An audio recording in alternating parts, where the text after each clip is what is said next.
අයියෝ ඔයාලට උගන්වන්න අමාරුයි. අනේ සර් ඇයි එහෙම කියන්නේ? අපි හොඳ ළමයිනේ. සුවචකී කරු ශිෂ්‍යයෝනේ. ඉතින් ඇයි අපිට උගන්වන්න අමාරුයි කියන්නේ? අපි අනිත් එක ගිය පාර කරපු පැටර්න් එකත් අපි ලිව්වා. ඔක්කොම ලියලා තියෙන්නේ. Oh, I am very sorry. මම දන්නවා ඔයාලා හොඳයි කියලා. ඇත්තරම මම මේ අද උගන්වන පැටර්න් එක ගැන තමයි මේ ඔයාලට ඉඟියක් දෙන්න හැදුවේ. මොකද්ද දන්නවද පැටර්න් එක? It's difficult to. මේකේ තේරුම තමයි අපහසුයි, අමාරුයි කියන එක. ඒක මිසක් සර් අපේ පපු කැවුත්ත හෝස් ගාලා ගියා. හරි.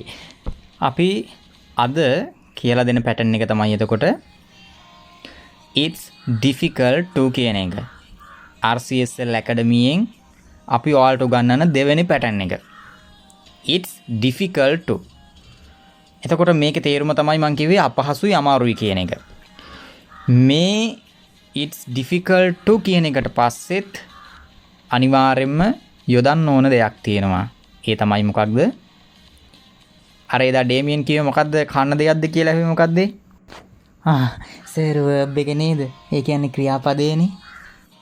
හරියට හරි. verb එක තමයි තියන්න ඕන. it's difficult to කියන එකට පස්සේ verb එකක් තියන්න ඕන.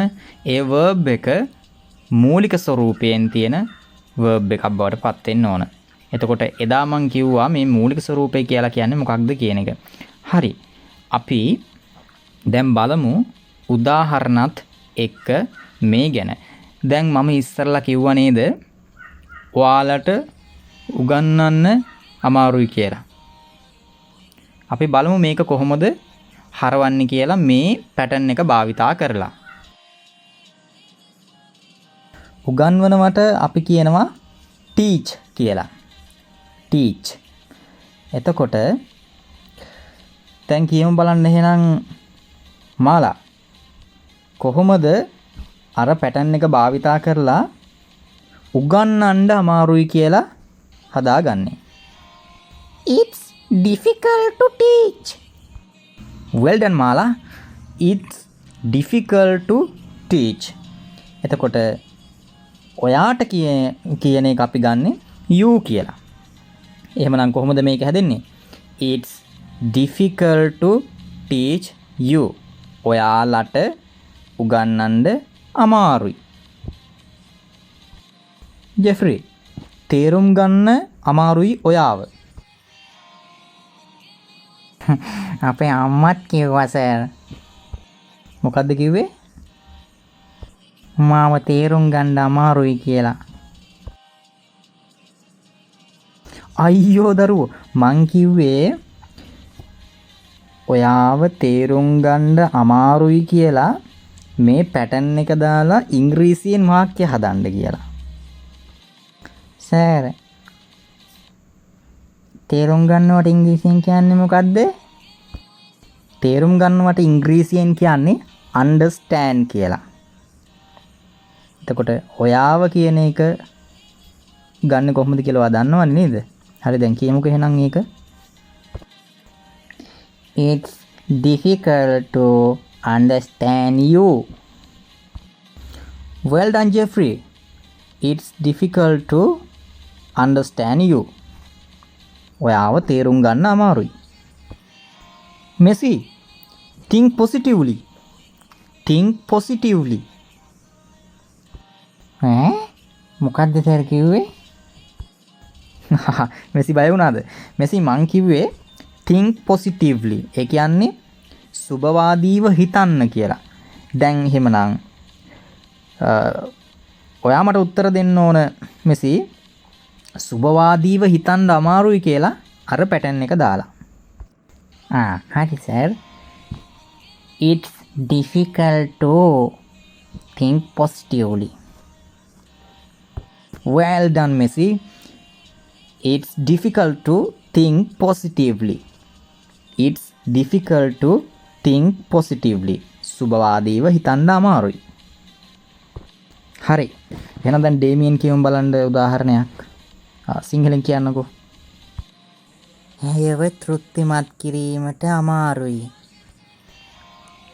අනේ එහෙමද? කටවහගෙන ඉන්න මෙසි. හරි. තෘප්තිමත් කරනවට අපි කියනවා satisfy කියලා. එතකොට ඇයව තෘප්තිමත් කරනවා කියන එකට අපි කියනවා satisfy her කියලා. දැන් එහෙමනම් දාන්න තියෙන්නේ pattern එක ඩේමියන්. දාලා කියමු. It's difficult to satisfy her. Well done, Damien. It's difficult to satisfy her. It's difficult to satisfy her. ඇයව තෘප්තිමත් කරන්න අමාරුයි. හරි. දැන් අපි ෆෝම් 4ට දාලා බලමු. මේ කියපු දේවල් කොහොමද ප්‍රශ්නයකට හරවන්නේ? ඒ වගේම නෑ කියලා කියන්නේ නැද්ද කියලා අහන්නේ. කොයි විදිහටද කියලා අපි දැන් බලමු. අපි එතකොට එව්වට කියන්නේ මොනවද කියලා අපි කලින් පාඩමේදී ඉගෙන ගත්තා. four forms කියලා නේද? දැන් පළවෙනි එක තමයි එහෙනම් මොකද්ද?